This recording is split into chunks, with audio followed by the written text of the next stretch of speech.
Hello and welcome people back to Let's Play Syberia 1 for the original Xbox.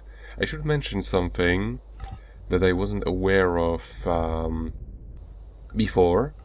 You know those little things like the FMV sometimes skipping a frame or things sort of hitching slightly when an FMV sequence in the background appears, right? Mm-hmm.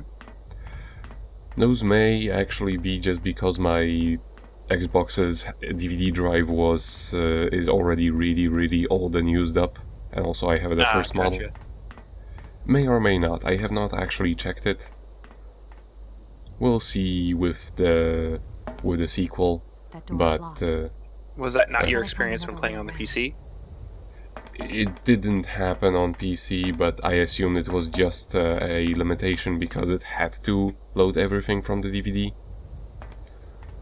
But oh well. In any case, now that Oscar has been unhanded, we need to find a way to go to the mine, because we saw that's where the evil monster that attacked him went to. Scaly skin. Do you remember? You think what happened was like someone picked him up, and he said, "Unhand me, good sir," and then someone took his hands. And then he totally did that. Yep. I think that's what happened. We could have actually went here before, but we wouldn't have been able to do much of anything. Thank you for saving our time. Oh, she stepped inside it. It's really hard to tell depth at that distance with the floatiness. Hello? Wait, she gets reception? Dan. Can you hear me? Okay. Dan, is that you? I can't hear you so good. Dan? Hey, can we talk? It's about the last conversation. Are you still mad at me? Come on, this is I important. hate Dan, you're breaking up. Dan. I'll try and call you when I get out of this Yes! line. Please! You... Kate! Come on, what's happening? Listen, we've got to talk. Look, the line's just getting worse and worse. I'm hanging up. Yes! This was I'm so happy! This was my favorite conversation with Dan. Also, because it's obvious that from the static, he thought that you were breaking up with him, and because things were just getting worse and worse. Yes. I hope. I know it won't be the case, but I just hope that they never get back together. I don't like Dan. I don't want to touch it, in case I break it. Don't Like want to mess many- my blade. In case I break it, just like Dan. In case I That break looks up like with a it. ventilation Yeah. duct. But yeah, just a ventilation duct, nothing too important. It sticks out weirdly, and you can interact with it, but it's just There is a ventilation rat. duct. There's a rat. Can you interact with that? Any No. cheese? It's an FMV rat. You can't interact. You know, rats with don't it. actually really like cheese much. They don't. Yeah. I mean, you do know that because you had a rat. I had several. Yes. I don't need to do that. But then you learned that rats are a very accurate representation of the fact that nature doesn't care if you live or die. It only cares if you reproduce. Kinda. They are pretty much the pinnacle of it. They only live long enough to reproduce, which is sad.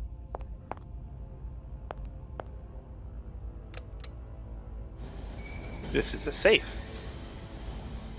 No, this is actually, like me doing this is, I think, almost completely pointless at this point in time because you never actually get to go through these doors. I mean, I could What? go back to the train because these Oh. are the main doors. I made a Oh. shortcut to the train, but there's absolutely no reason for you to go there. Well, I guess it's just if you got lost and want to go back and talk to Oscar so he could reassure you about how okay everything is, because he's a very reassuring presence. I guess that's just like, but that's the point. But it's just one of those things where you would think, oh wait, if I can open this now, then that means something unlocked on the other side, and you know I should go there. but it's actually no. Just a red herring. But here, these look familiar, but now we can't actually take them. They're bolted into the piano. Well, on organs, sorry. Okay. And you just got a tool, but that doesn't help you remove it. No, they're bolted in. It's just like can't use a screwdriver on that. You need a wrench. But we can get rid of this. And here I'm doing something really dumb, because see, I go to select the screwdriver every time, which is not necessary. It's just me being Nico, stupid. this is not really dumb. This is really thinking that this is a dumb point-and-click adventure game. And here, see, it's actually... So I was dumb only for one of them. It just keeps it there. But at the same time, if I have one screwdriver and one screwdriver can remove 4 screws, why make me remove every single one separately? Yeah, you should just select the screwdriver and then it gets used on the panel in general. Okay. Looks like a good fellow to approach. Just Hey, strike up you. a conversation. Who are you? Careful, I'm warning you. I'm not afraid of you, okay? What do you want? Why did you do that? There must be some misunderstanding. Because you reckon theft is all about misunderstanding, do you? Give me my hands back. Now. Your hands? And what are those on the ends of your arms? I can explain everything to you. You see, I'm no thief. You broke into my train, assaulted my driver, mutilated him, and stole his hands. Apart from that, you are not a thief. I have not stolen them, miss. Only borrowed them for a while. You've got to be joking. I'm not joking with you, miss. I would never take such liberties. They belong to Oscar, my automaton engineer. Why did you steal them? They are extraordinary. Real mechanical wonders. I would never have been capable of designing such hands myself. Never. Such workmanship. Such precision crafting.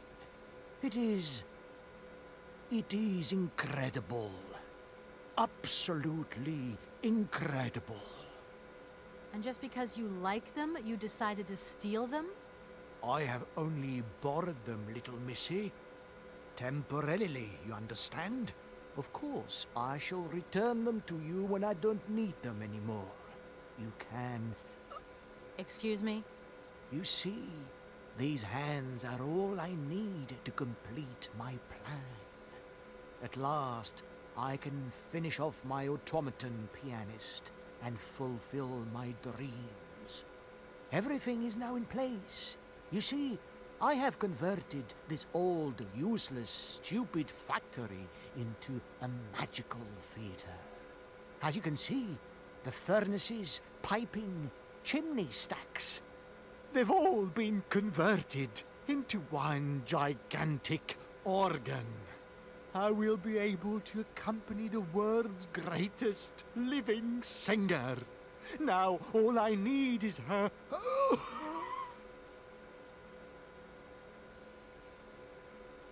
Who are you?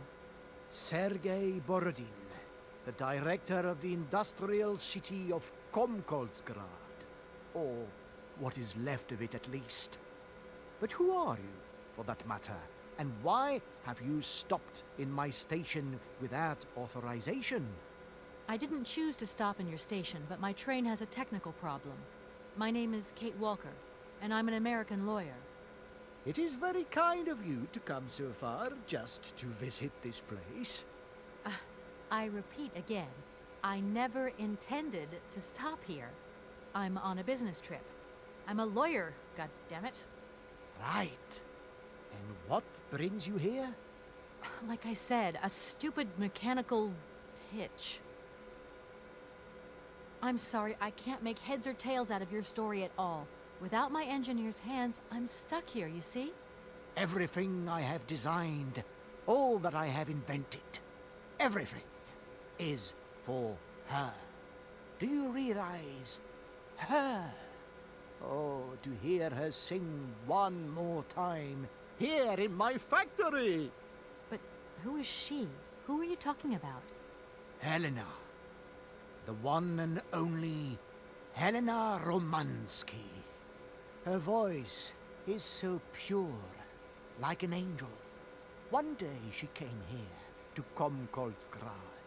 She sang here, you know, when our industrial city was in its heyday. Oh, so long ago now. It was almost unreal. It was magical. I remember it like it was yesterday. Then, later, a long time later, she saved my soul. She saved my life and gave it meaning.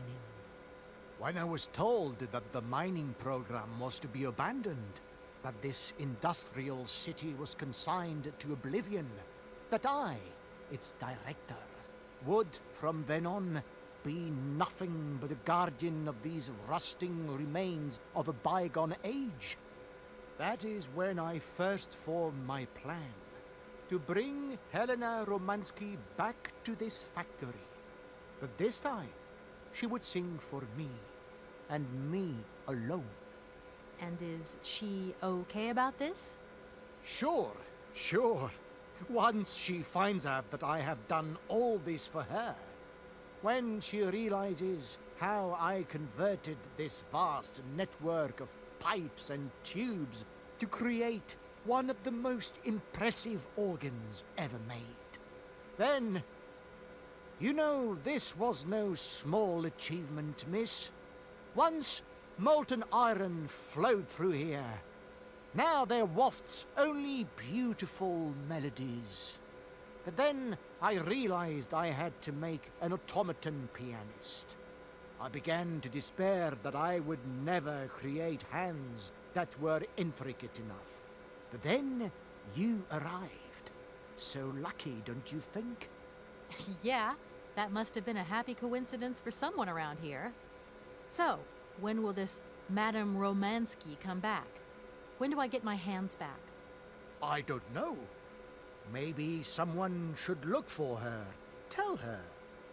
Hey, why don't you go? The quicker you bring her back, the sooner you can carry on your business trip. Now, isn't that a good idea? And you promise that once Helena has sung, you will give me back my automaton's hands? I promise, my dear. You have my solemn word. Well, I guess I'm going to have to believe you. Where should I go hunting for this singer, then? I have no idea. But for a woman of the world like yourself, finding her should pose no obstacle. Helena Romansky was a world celebrity, you know. I have collected many objects, souvenirs of her that I keep in a room. A shrine to her glory. It's like her own personal museum in a way. You should take a look.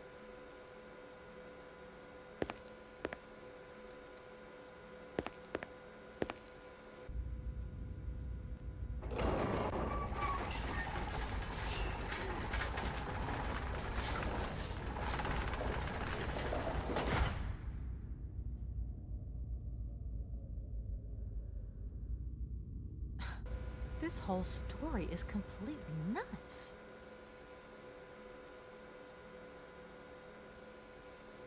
And what if I helped you to make some other hands just for your automaton? Why should life be complicated when I already have what I need? And I very much doubt you are in any position to create such a perfect pair of hands. You mentioned an automaton pianist, didn't you? Where did you find it?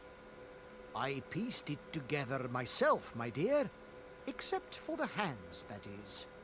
I admit that I underestimated the intricacy of this part of the design. A pianist's hands are very important after all. But enough. Now he has a perfect set of hands. Your passion amazes me. Have you designed any other automatons here? No. Clockwork mechanisms do not interest me as such. I simply needed a robot capable of accompanying Helena Romansky on my huge organ. I adapted an existing model, a reject automaton secretary. I reconstructed it and adapted it to this new function. An existing model, you say? Did you ever know Hans Vorarlberg? He was a kind of mechanical genius, like yourself. Hans Vorarlberg? Yes. Or maybe... I don't know. No. Sure, I understand. The number of automatons still functioning in this abandoned complex is amazing, though. My dear, one thing is for sure. For many years, I have been totally alone here.